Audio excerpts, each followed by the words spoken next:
Hi everyone, and welcome back to Dragon Stories. Thanks for watching and enjoy our new story. My son sat across from me at that restaurant table, looked me straight in the face, and told me the man who married his mother was more of a success than I'd ever be. And I swear something in my chest just went cold and quiet in a way I haven't felt since the day my marriage ended.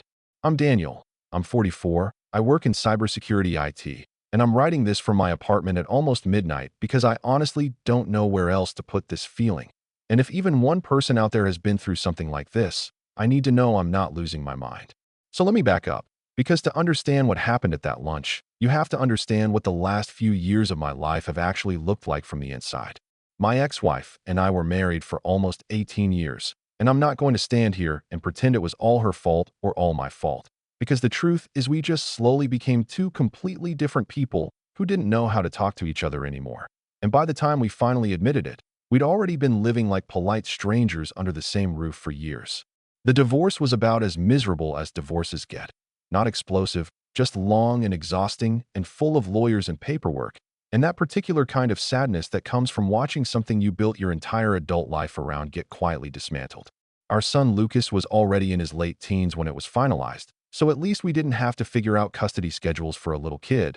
But in some ways that almost made it harder, because Lucas was old enough to have opinions, old enough to pick sides, and old enough to watch what happened next and form his own conclusions about what kind of man his father was.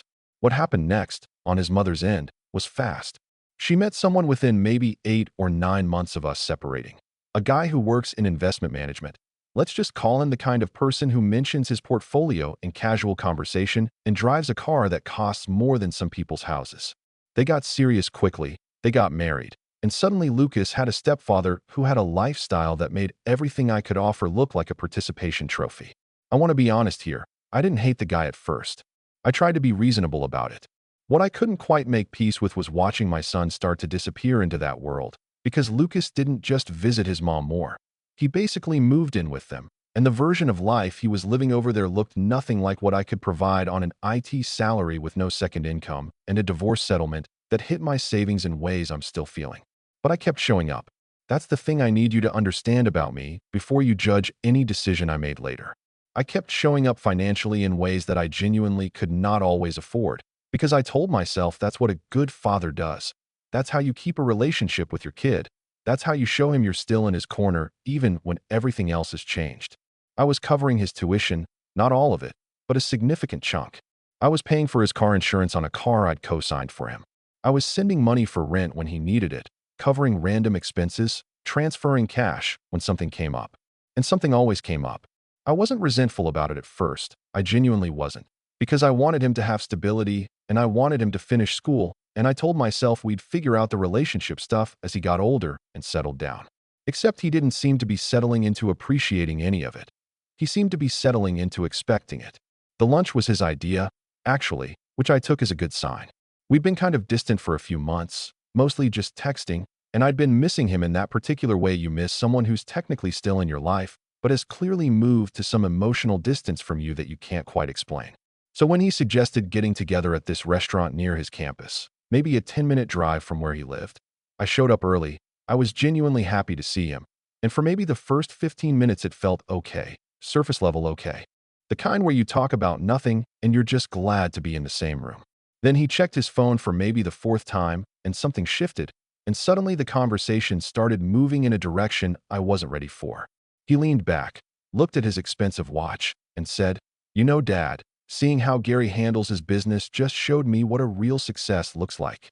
I let that one go, told myself it was just a thoughtless comment, the kind of thing a 20-something says without thinking about how it lands. Then the conversation moved to the car, the used sedan I'd bought and put in my name for him a couple years back, nothing fancy but reliable, and it had cost me real money. He tapped the steering wheel of that sedan and muttered, "It's actually kind of embarrassing to pull up to campus in this thing compared to what my step-siblings drive." And I remember thinking, okay, that one stings a little more, but I still kept my mouth shut because I was trying to be the adult in the room. Then he brought up a trip, some kind of spring break thing his stepfather had taken the whole family on, some resort situation, and how it had opened his eyes to what life could look like. I still kept it together. But then he shrugged like it was nothing and told me, Being around you just feels like looking at someone who never really figured out how to win at life. And that was the one that did it. Not because it was the loudest thing he said, but because of how casual it was, how utterly unremarkable it seemed to him, like he was commenting on the weather. I remember the exact physical sensation. My stomach dropped, my face went very still, and this hot, quiet wave of something moved through me that I can only describe as the feeling of watching years of your life get weighed and found wanting in real time. I thought about the tuition payments. I thought about the insurance premiums. I thought about the times I'd skip things I wanted to do or buy for myself because I was making sure his life was funded and functional. And I just put my credit card on the table to pay for his steak and said, "I think I've heard enough for today, Lucas." And that was it.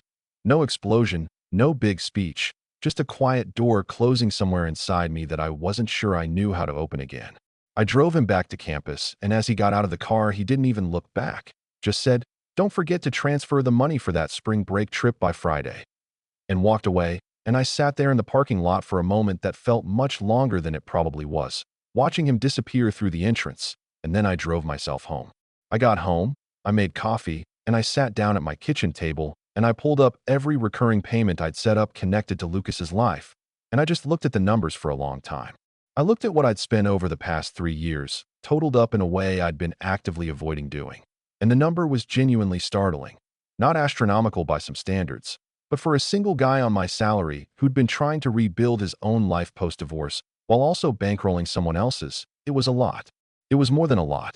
And the thing that really got me, the thought that sat in my chest like something heavy, was the realization that I'd been making myself smaller financially. Making myself smaller in terms of what I allowed myself to want or plan for, in order to maintain a situation where my son thought I was a failure anyway. I wasn't crying about it. I wasn't spiraling into some dramatic breakdown. I was just very, very awake to something I had apparently been working hard not to see clearly. And by the time the coffee went cold, I had already started making some decisions that I knew were going to cause a significant amount of chaos before anything got better.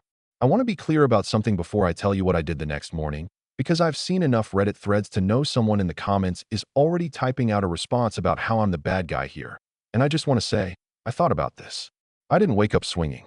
I lay in bed for a while staring at the ceiling, running through every version of this where I was overreacting or being petty or letting my ego make a decision that my son would pay for, and I genuinely tried to talk myself out of it. But every time I got close to talking myself out of it, I'd come back to that parking lot, to that casual walk away without even a glance back, and something in me would just go quiet and certain again. So I got up, made breakfast, and started making changes.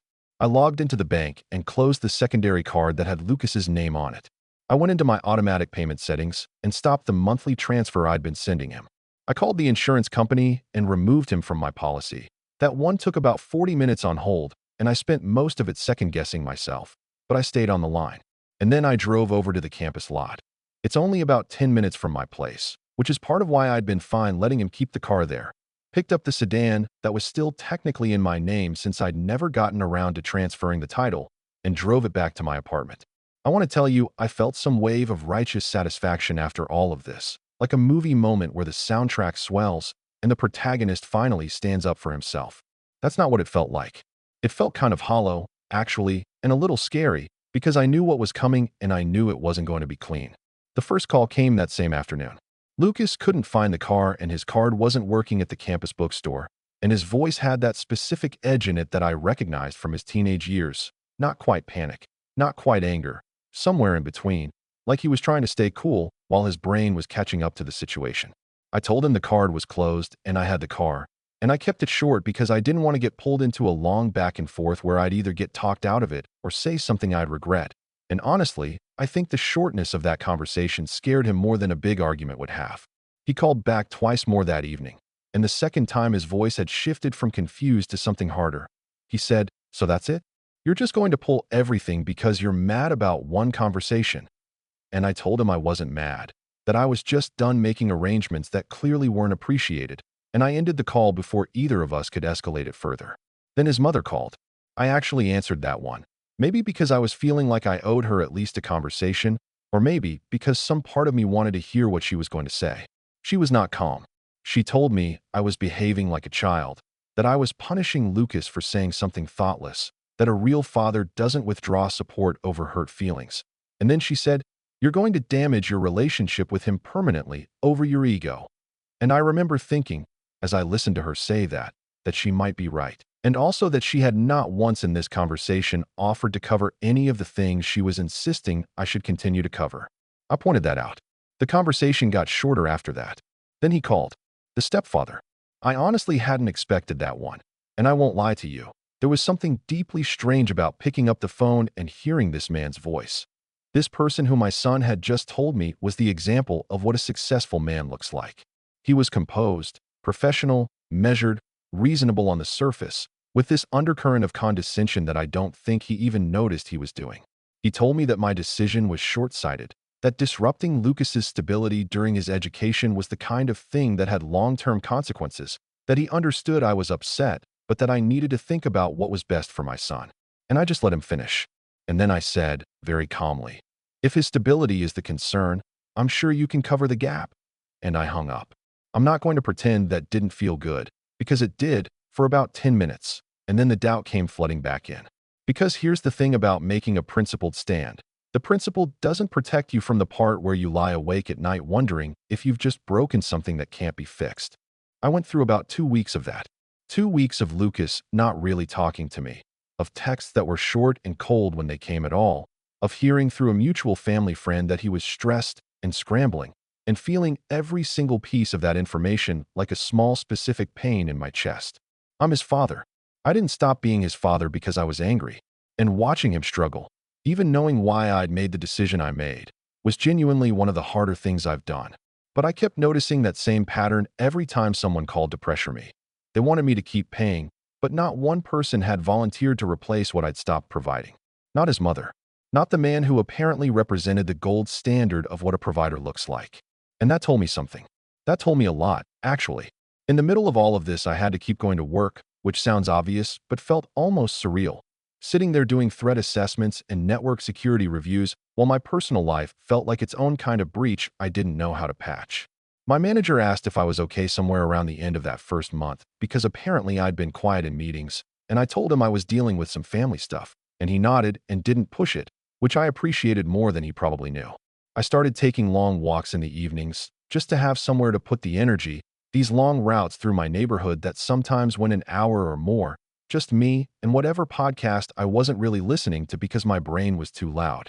I started fixing things around my apartment that I'd been ignoring for months. A leaky faucet, a section of trim that had come loose, stuff I'd been walking past every day without dealing with because I was too drained to care.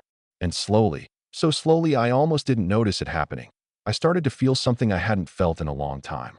I started to feel like my life was mine again. Like the money I was making was going toward my life, my choices, my future, not just being quietly siphoned off to maintain a version of things where I was invisible anyway.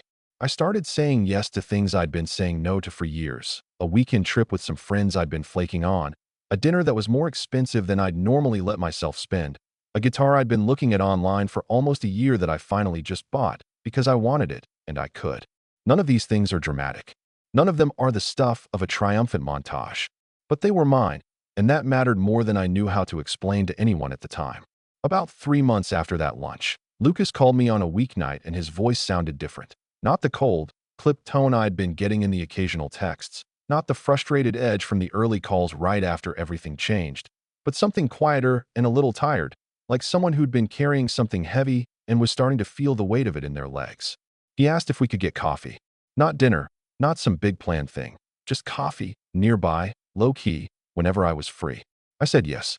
I want to tell you I showed up to that coffee completely zen and unbothered, fully healed, with perspective and wisdom radiating off me like a man who had done the inner work. That's not what happened. I showed up nervous. I got there early and sat there rereading the same news headline on my phone 4 times without absorbing any of it. And when he walked in, I noticed immediately that something about him was just physically different. Not bad different, just real different. He was wearing a plain jacket I didn't recognize, something clearly not expensive, and he looked tired in the way that people look tired when they've been working and figuring things out rather than just stressed about not getting what they want. We ordered, we sat down, and it wasn't smooth at first. There was some awkward surface-level stuff for a few minutes while we both figured out how to start, and I let him lead it, because I felt like this was his conversation to open. And eventually he did. He told me he'd gotten a part-time job at a logistics company. Mostly data entry and scheduling, nothing glamorous. But it was real money that he was earning, and he'd started understanding in a completely different way what things actually cost. He said it almost like a confession, like he was admitting to something embarrassing, and I didn't say, "I told you so." I want credit for that, because the temptation was absolutely there. He talked about taking out a student loan to cover the tuition gap, about figuring out the bus routes, about a weekend where he'd had to choose between buying groceries and covering a textbook and had stood in the store doing actual math in his head, and how that moment had felt genuinely shocking to him because he'd never had to do that before. And then he said something that I've thought about probably every day since. He said, "I think I had a really distorted idea of what things were worth, like what it costs to just live, and what it actually means when someone covers that for you." And he wasn't performing it. He wasn't saying it to get something from me. He was just saying it the way you say something when you've actually arrived at it yourself, and it's sitting heavy in your understanding. I didn't know what to do with that in the moment, so I just nodded and said I appreciated him saying it. And we sat with that for a second, and it wasn't comfortable exactly, but it was honest, which felt more valuable than comfortable. Then he looked at me across the table and said, "I'm not saying what I said that day was okay, Dad. I know it wasn't."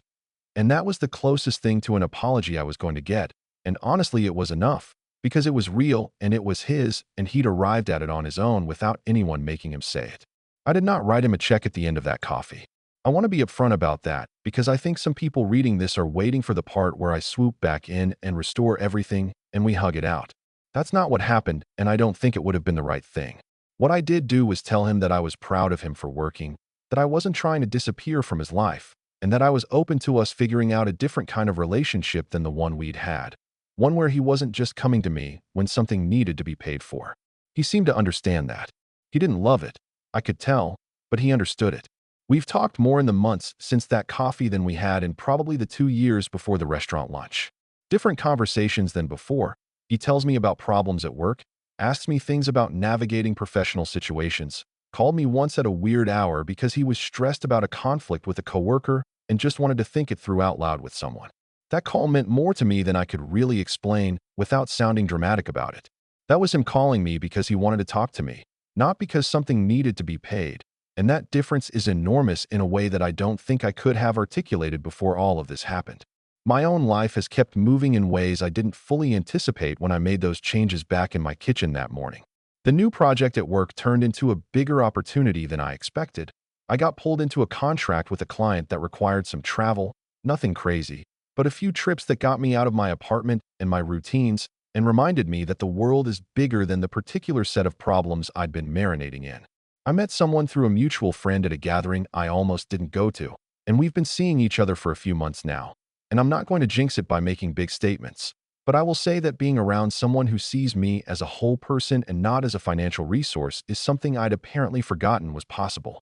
I've kept up the evening walks, kept tinkering with things around the apartment, picked the guitar back up after about 15 years of it sitting in a case, and those small private things have started to feel like evidence of a life that actually belongs to me.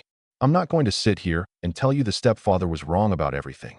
By the way, I've done enough honest accounting of my own situation to admit that I did let myself become invisible in my own life for a long time, that I used financial support as a substitute for the harder work of actually staying connected to my son as he grew up, and that some of what he said at that table, as brutal as it landed, wasn't entirely untrue. I wasn't operating at my full capacity. I was coasting on a version of fatherhood that was mostly transactional and calling it love. That's on me too. But there's a difference between honest self-reflection and accepting that the only value you have to the people in your life is what you can pay for. And somewhere in those months of chaos and doubt and late-night walks, I figured out where that line was for me. So here I am, posting this at almost midnight, same apartment, different version of myself living in it. Lucas and I are getting dinner next week. Actual dinner, his idea. He mentioned a place he'd been wanting to try. I don't know exactly who we're going to be to each other going forward, but I think it's going to be something real. And I guess what I want to ask the people who've read this far is exactly what I can't stop turning over in my own head. Does a hard line sometimes do what a soft conversation never could? Or did I just get lucky that it didn't blow up worse than it did? And is there even a way to know the difference from where I'm standing? Sometimes you have to reach a breaking point to realize you're not just a wallet, but a person with your own life. What's striking here isn't the conflict itself, but how the author chose to stop and simply choose himself without waiting for anyone's approval. It seems that when financial obligations disappear, it becomes clear what truly connects people. Daniel, you were honest with both yourself and your son. The most important thing now is to give your new relationship time, without trying to fill the gaps with money, but simply being there as a father. Do you think Daniel had any other way to get through to his son? And how would you answer his question? Does a hard line really work better than 100 soft conversations?